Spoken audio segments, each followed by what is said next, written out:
Let's start with track 1, Mea Culpa. The opening track on the album is really important to me. It's a song that I called Mea Culpa, which, if you sort of know your Latin phrases-ish, it is a phrase that sort of means an admittance of your own guilt. So Mea Culpa is an admittance of guilt. And for me, it's the guilt of not doing this project sooner, which I understand is a little bit funny, but I have been feeling for a long time like I should be doing more for myself. I should be taking things more under my control. And the process of like learning all these elements, learning how to mix and master, learning how to create my own record just completely from scratch. I'd done the writing before and I've gone into studios for recording, but doing everything by yourself is just so daunting, and I think I put it off for a few years more than I needed to. And so it was time for me to just kind of get out there and do that. And this is why this sort of realization of self is a theme that you hear throughout this song. The chorus sings the line Mea Culpa and says, basically, please forgive me. All I want to be is, I want to be myself. I want to realize my true potential. And I think that I've wasted my time a little bit, but I won't be wasting my time any longer. And that's sort of the big theme of the song. Mea Culpa was literally the first song that I started writing for Rebirth. This was where my creativity was starting to balloon. I hadn't even fully envisioned what I wanted to do, but I knew that I was going to write an album and it was going to be very different from anything that I wrote before. So I sat down, and the very first thing that I wrote was the riff that you hear at the start, which goes a little something like this.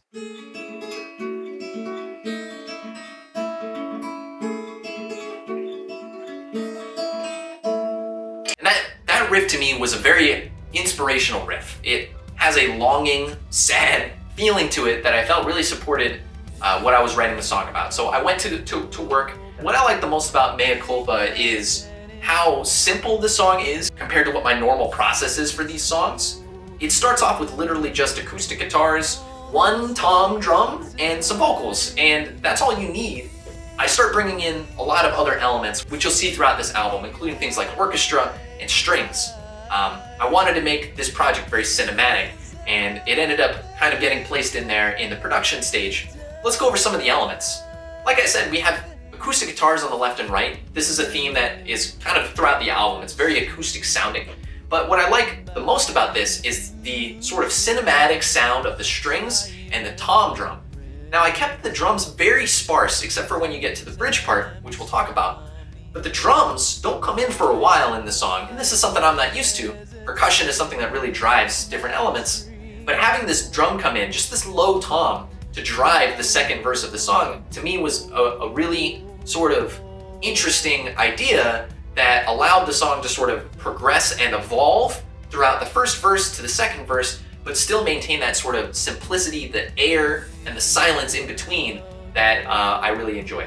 Now, for some of the other elements, I love using native instruments collections. What that basically is a collection of like digital sounds and instruments, which are then, of course, recorded onto the tape, interestingly enough. So you can go inside your audio workstation and you can get a whole host of things. You can get string orchestras, you can get brass elements, but you can also get cool things like sound effects, weird little diddlies and synths and cool other things, and I used a lot of these throughout the record. This song uses a full string orchestra. I'm trying to remember how many pieces, but I don't. I tend to layer a lot, and I used some decent strings. We have violins, violas, cellos, even bass strings underneath, which sort of allowed me to skip using a bass guitar, something I was also a little bit wary of, but replacing it with a bass set of like sort of upright strings allows for that sort of element to be fulfilled in the music. So there's these sweeping orchestra moments that come in and come out, and then the song breaks into this sort of Radiohead-esque,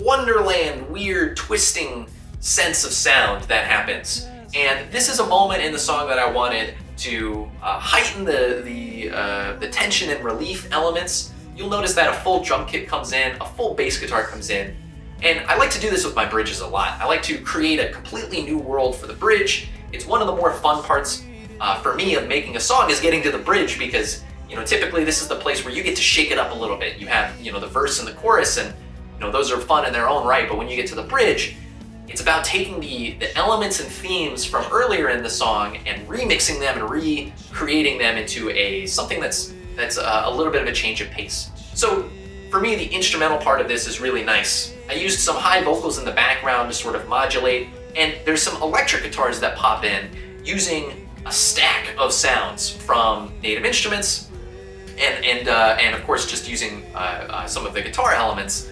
So you'll hear really high guitars with sort of this crystalline delay that I put on. Now for the guitars, I have a couple of choice guitars that I use. I have a Fender Stratocaster that I used a lot on this song, I think. But I also have a couple of other different guitars. And for the most part, I'll plug my guitar into a Kemper Profiler amp if you're interested in that. Or sometimes I'll use Guitar Rig and we'll fiddle around with some of the sounds on there. I also have some live amps, like a Marshall Valve State amp that I use, which has a tube preamp and a couple of other cool sounds that I like to use. This entire album was done very low budget, which is also, for me, something that was really a unique challenge that led to the creativity. And this came through in this song a lot. Very few elements, but with good use of delays and reverbs, we got that spatial, chorusy, kind of reverby sound in that bridge that then broke back to the main theme and finishes the rest of the song. Because Mea Culpa was the very first song that I wrote on the album, it felt like it was the best song to open the album with, to get that same feeling that I had when I wrote it. I wanted the listener to sort of feel, okay, where is this album coming from? Well, the album is coming from there.